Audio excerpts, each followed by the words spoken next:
For the next 31 days on the FCPA Compliance Report, we're going to be bringing you a daily tip, strategy, or idea that you can use to improve your program. Here's your host, Tom Fox, the Compliance Evangelist. Following the money through distributors, the Polycom FCPA enforcement action. Polycom came to FCPA grief in China, as have many other companies. The bribery scheme was long-running, occurring from 2006 to 2014. The entity involved was Polycom Communication Solutions, i.e. Polycom China. The sales distribution method in China was distributors.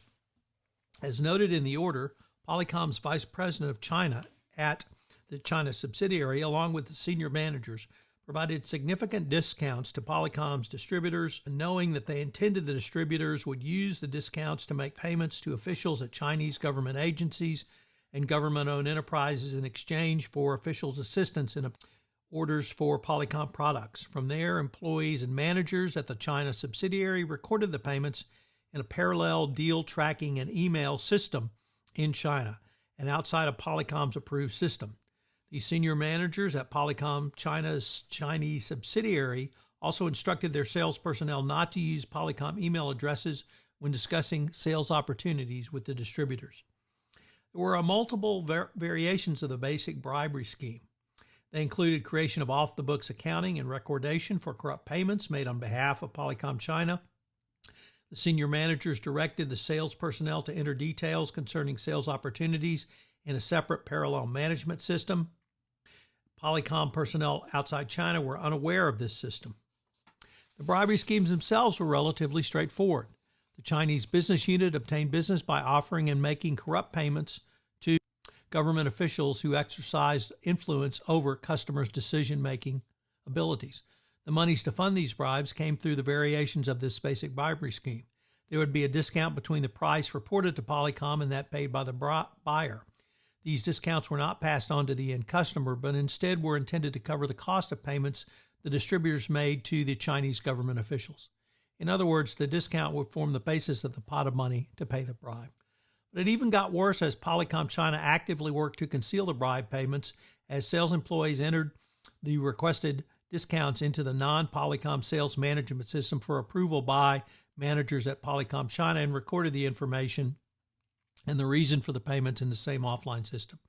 From there, Polycom's vice president of China recorded information regarding these improper payments in Excel spreadsheets that he personally maintained. To further hide these illegal payments, the payments were incorrectly recorded in the contract risk management system so that they did not reflect the discounts. The Chinese business unit was equally creative with the reasons for the discount, which were listed in the CRM. Polycom China usually cited competition with one or more vendors, what was required to give discounts on pricing. They also claimed that some end-using customers refused to pay full price. However, these were false excuses entered on the CRM to hide the truth.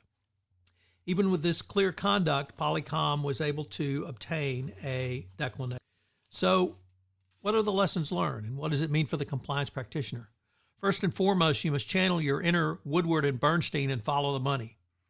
While many would exclaim, what an order, we cannot go through with it, as the Chinese business unit was obviously actively working to hide their crimes, you must be prepared to dig deeper and uncover bribery and corruption.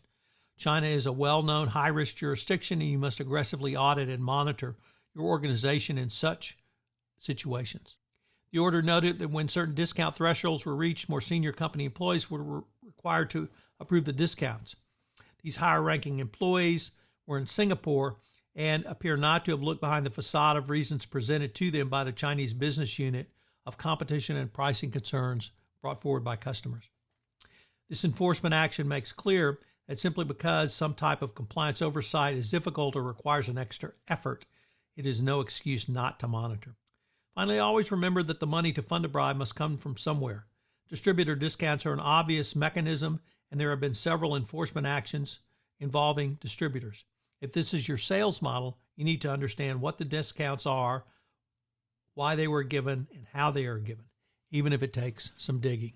This podcast series on 31 Days to a More Effective Compliance Program is a production of the Compliance Podcast Network.